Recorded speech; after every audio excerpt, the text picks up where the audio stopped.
Bienvenue sur les news de Samir. Aujourd'hui, on va parler de l'actualité et on va profiter du moment pour parler de l'affaire Émile, hein, bien évidemment, parce que c'est le moment où il faut en parler et pas un autre. Nous avons suffisamment fait de vidéos sur tout plein de sujets. Il y a l'affaire Sarkozy qui est très intéressant. C'est quand même la première fois en République, en France, où un président, le mec, il risque de la tôle, de la vraie tôle.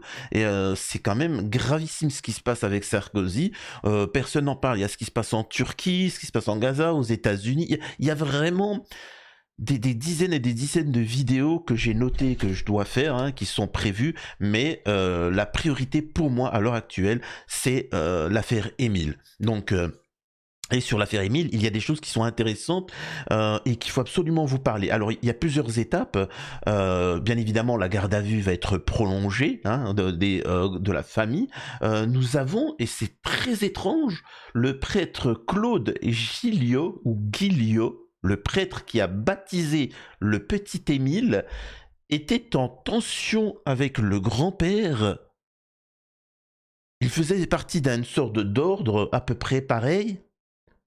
Et il y a quelques semaines, il s'est ôté la vie. C'est très étrange cette histoire. Vous voyez ce que je veux dire? C'est bizarre quand même, ça sent mauvais. Tout ça sent mauvais. La famille expliquera qu'ils ont un problème avec la famille d'Émile. Pourquoi? On va lire l'article ensemble. Donc voilà, il y a aussi, alors il y a d'autres éléments. Mais il y a aussi, et c'est ce que je dénonce dans ce genre d'affaires, c'est Bolloré. Hein. Nous avons Pascal Praud, Bolloré, toute la clique CNews, qui essaye de...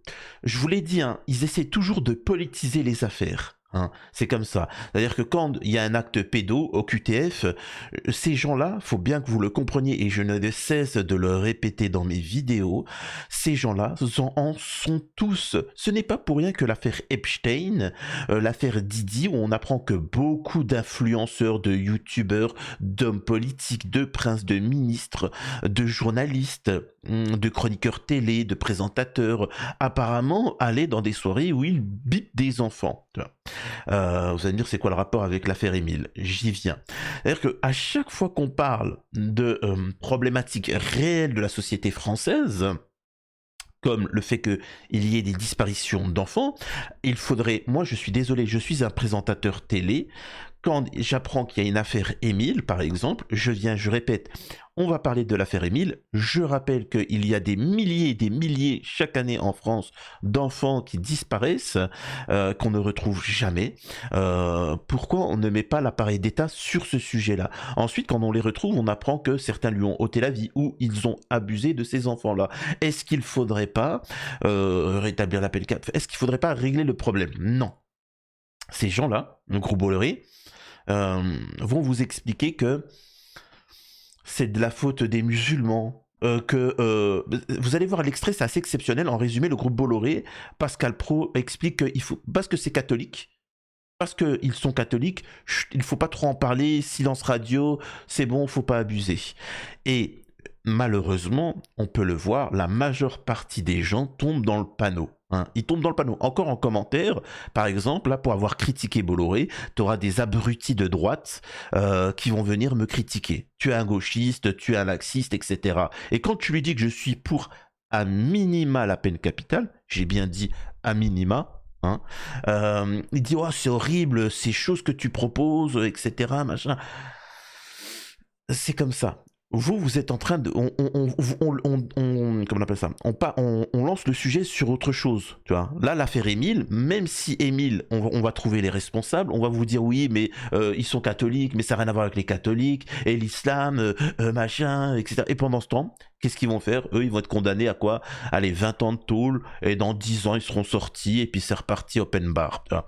Là où moi, je suis en train de dire, j'en ai strictement rien à battre de ta politique, j'en ai strictement rien à battre de pourquoi tu as fait ça. Tu as touché un enfant. Pour ça, tu vas servir d'exemple en place publique. Stop. Tu vois. C'est tout, c'est aussi simple que ça. Oui, mais tu sais, les musulmans, c'est eux, 99% des musulmans, c'est eux qui touchent les enfants. Si tu veux, si tu considères que c'est ça, d'accord. Ça ne change en rien qu'il faut les bips en place publique. Ouais, parce que tu sais, mais c'est pas grave. C'est pas grave. Moi, je n'y crois pas à tes pourcentages, mais c'est pas grave. Moi, l'important, c'est que les pédos, s'ils sont 99% catholiques, musulmans, écureux, tout ce que tu veux, moi, l'important, c'est on les élimine. C'est ça, moi, le débat. Le reste, j'en ai strictement rien à faire. Tu vois. Si ça peut te permettre de te faire une petite branlette, de dire qu'ils sont musulmans, si tu veux. Non, c'est pas ça mon problème. Et le problème, c'est que c'est fait volontairement pour détourner l'attention. Hein. Le groupe Bolloré, en ce moment, ils utilisent toute leur arsenal pour essayer de parler d'autre chose. Voilà. Bon, bref, on verra au fur de la vidéo, au fur et à mesure de la vidéo, et ne tombez pas dans le panneau. Parlons de l'affaire Émile, qui a ôté la vie au petit Émile, et quelle sanction va être donnée. Et cette sanction ne peut être que pathétique au vu de ce qu'ils ont fait. Je rappelle, enfin, faut vraiment comprendre ce qu'est un enfant de 2 ans. Bref. Avant de démarrer la vidéo, je vous invite à vous abonner sur ma chaîne secondaire True Crime Samir. Le message étant épinglé là, dès le premier message, vous regardez, et faire un don sur Tipeee. D'ailleurs, je tiens à remercier, avant de démarrer la vidéo, Amina pour son magnifique don. Bonsoir Samir, merci pour tes news. N'hésitez pas à lui faire un don. Il fait un travail remarquable. Merci Amina. Je rappelle que je suis célibataire. Mais c'est quoi le rapport? Oui, bon, il n'y a pas de rapport, hein, je vous dis. Alors, on va pouvoir démarrer. On contextualise, ok, hein, si vous le voulez bien. Mort du petit Émile. Les gardes à vue des grands-parents maternels d'un oncle et d'une tante prolongés. Les grands-parents, un oncle et une tante de l'enfant ont été interpellés tôt mardi par les enquêteurs, marquant une brusque accélération dans l'enquête sur une piste familiale. Les gardes à vue des parents du petit Émile Soleil, d'un oncle et d'une tante, entendus pour homicide volontaire et recel de cadavres, dans l'enquête sur la disparition du garçonnet en juillet 2023, alors qu'il était en vacances dans la maison de campagne familiale, ont été prolongés pour 24 heures, indique ce mercredi matin au Parisien le parquet. Alors c'est vraiment... Là, je peux vous dire qu'ils sont en train de les travailler, mais bien comme il faut. Hein, ils vont les travailler, ils vont les fatiguer. Souvent, je répète, les premières heures, ils te disent, vas-y, dis-moi ce que tu as à me dire. Ok, voilà, machin. En fait, il est fatigué. Donne-moi ça. Et ensuite, petit à petit... Une fois qu'ils sont un peu fatigués, épuisés, voilà, ça fait une journée qu'ils sont seuls, en garde à vue, etc. Ensuite, ils leur posent des questions. Mais là, tu t'es contredit, tu m'as dit ça, pourquoi là tu dis ça? Mais là, tu dis n'importe quoi. Non, mais attends, mec, tu crois qu'on vous a mis en garde à vue, pourquoi? On a les éléments. Et là, petit à petit, ils ont tout ça d'éléments, et ils en sortent un. Tu vois, là, tu t'es contredit, t'as menti, tu vois. Bref. Mais vas-y, on veut savoir la vérité. Hein, tu continues à mentir? Ok, d'accord. Ben, il y a l'élément numéro 2, sacré menteur, va. Et ainsi de suite. Il faut que tu changes ta version là sur ça. Je veux bien que tu changes ta version sur ça. Et que tu commences à changer ta version. Et ainsi de suite, etc. Et si par malheur, tu modifies ta version, tu transmets à tes collègues qui, eux, sont en train de travailler au corps, par exemple le grand-père ou l'oncle, et tu dis c'est bizarre parce que l'autre, en ce moment-là, pendant garde à vue, il a la langue bien pendue. Il a dit ça sur toi, ça. Ah, il a menti, d'accord. Bon, bah. Et en fait, tu les rends ouf. Et au bout d'un moment, tu sais, parle, tu vois, mets-toi à table. Hein, tu vois, c'est... Voilà, bref. Donc ils avaient été interpellés tôt mardi par les enquêteurs de la section de recherche de la gendarmerie de Marseille, marquant une brusque accélération sur une piste familiale dans l'enquête qui n'avait enregistré aucune annonce significative depuis la découverte. Il y a tout juste un an d'ossement du petit garçon et de 2 ans et demi. La garde à vue de Philippe Vedovini, initialement d'une durée de 24 heures, a été prolongée et a déclaré la presse son avocate maître Isabelle Colombani qui attaque tout ce qui bouge, tous ceux qui posent des questions. Devant la gendarmerie à Marseille vers minuit, au sortir d'une 3e audition de son client. Interpellé avec son épouse, 2 de leurs enfants majeurs tôt mardi matin à leur domicile de la Bouilladis. Un oncle et une tante également en garde à vue. Son épouse, Anne, continuera à se soumettre aux questions des enquêteurs, avait déclaré peu avant l'avocat de la grand-mère, Julien Pinelli, laissant entendre que la garde à vue de sa cliente avait également été prolongée. Ils ont tous été prolongés. Incroyable. Philippe Vedovini et son épouse, grands-parents d'Émile Soleil, ainsi que 2 de leurs enfants majeurs ont été placés en garde à vue, des chefs d'homicide volontaire et recel de cadavres. Alors, je rappelle qu'au niveau de la justice... Ah, attendez 2 secondes, j'ai perdu le... Attendez. Voilà. Voilà, c'est bon. Il faut savoir que en justice, tu ne peux pas... tu ne peux pas être condamné pour avoir ôté la vie à un enfant et recel de cadavre. hein. C'est l'un ou l'autre. Donc, s'il y a les deux, ça veut dire que il y a, dans le groupe là, des 4, il y a quelqu'un qui a ôté la vie, et il y a des gens qui, eux, ont caché le corps. Vous voyez? C'est-à-dire qu'il y a quelqu'un qui a ôté la vie à l'enfant, et il y en a d'autres qui ont pris le petit, tu vois. Bon, voilà, tiens, ils ont participé, vas-y, tiens, mets-le, ramène-le à tel endroit, creuse et salut, au revoir. Maintenant, qui a pu faire ça? Est-ce que c'est l'oncle qui a ôté la vie, etc., et qu'au final c'est le grand-père ou machin, ou c'est l'inverse, c'est le grand-père qui a ôté la vie, et ensuite ils ont fait participer leur femme. Souvent c'est ça, malheureusement. T'as les conjoints, et c'est pour ça que je vous ai toujours dit, dans les affaires criminelles, dans les affaires, tout ça, j'ai été critiqué pour avoir dit ça d'ailleurs. Il ne faut pas hésiter à faire pression sur les gens qui pourraient avoir des informations. Et souvent, c'est la personne, elle ôte la vie. Ensuite, elle appelle sa femme, sa copine, son conjoint, quelqu'un pour venir l'aider à cacher le corps ou alors j'ai fait une bêtise, s'il te plaît, viens, machin, etc. Et en fait, ils se retrouvent impliqués. Et souvent, ces gens-là, bah, eux, ils ont, entre guillemets, en apparence, ils ont rien à craindre parce qu'ils n'ont pas commis le machin. Et ils se retrouvent pris de court, tu vois. Regarde ce que j'ai fait une bêtise. Regarde le petit, viens, allez, viens, aide-moi. Viens, on va dans la forêt, on va creuser. Et lui, il est en panique, il se dit, mais quoi? Et il suit, tu vois, il est en panique.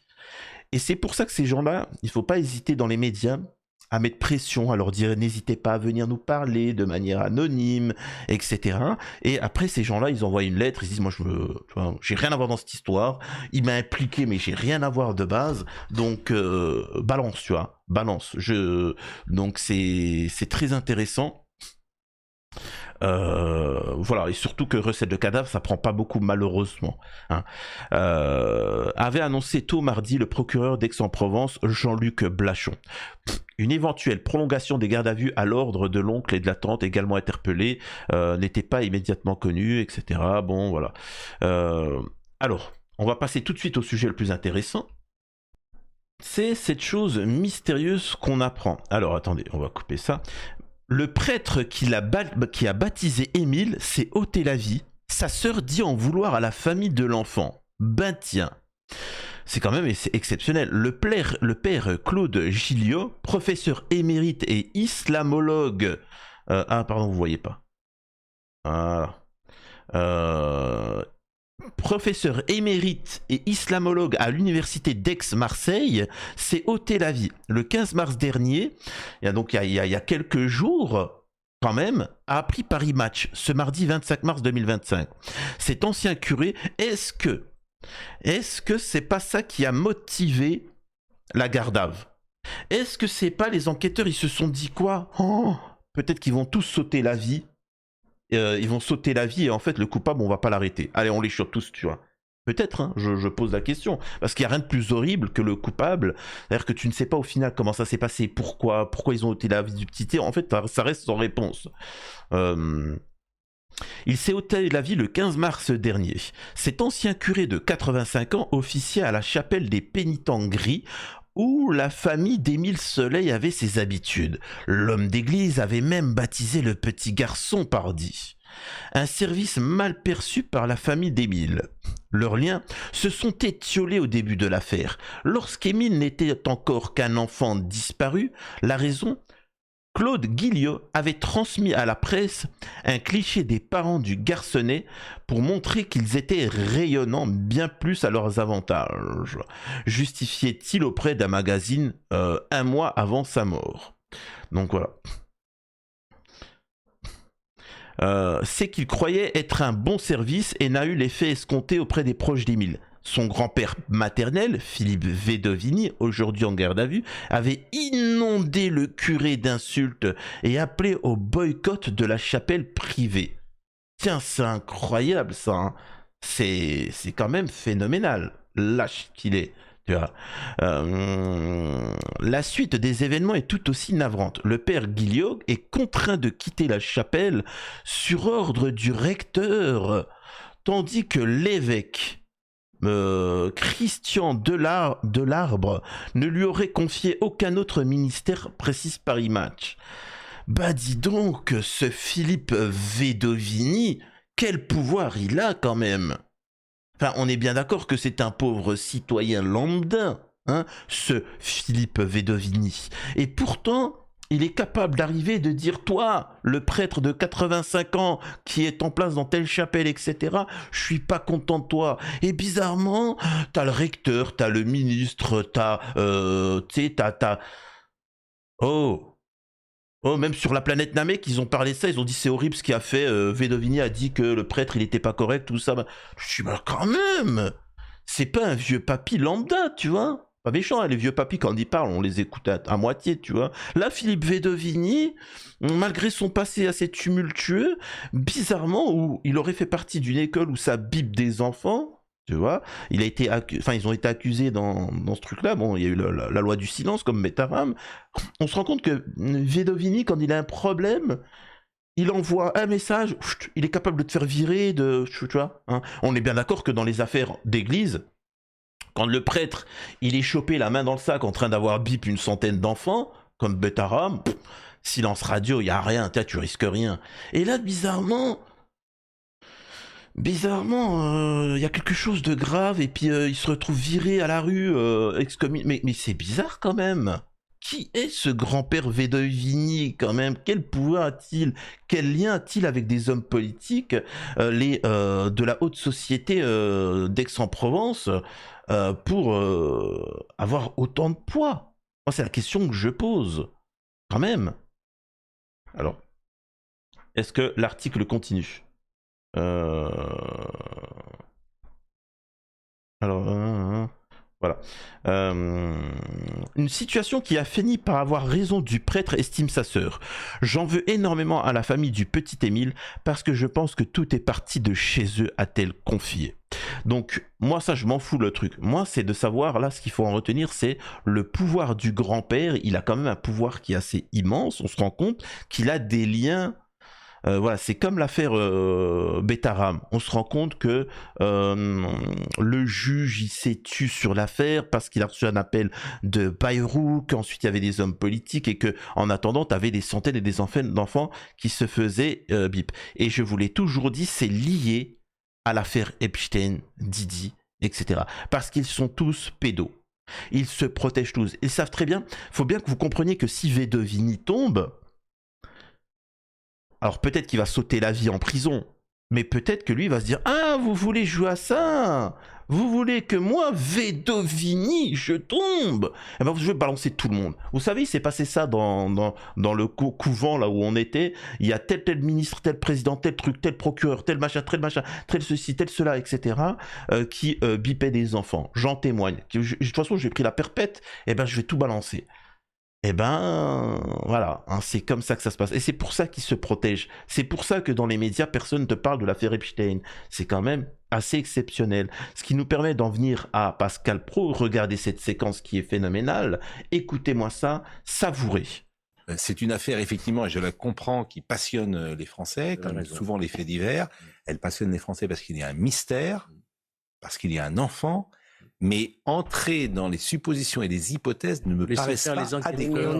Alors, Pascal Praud qui dit il ne faut pas rentrer dans les suppositions. Pascal Praud qui a fait sa carrière sur les suppositions. Tu vois, Pascal Praud, c'est pour ceux qui ne le connaissent pas, c'est nous sommes le 26 mars et il fait toujours froid. Est-ce la faute des musulmans? L'Algérie est-elle responsable? Je pose des questions. Ce ne sont que des suppositions. Je n'affirme pas. Je ne suis pas attaquable. Je n'ai rien affirmé. Je dis juste que, personnellement, tu vois, je dis juste que Tebboune, le président algérien,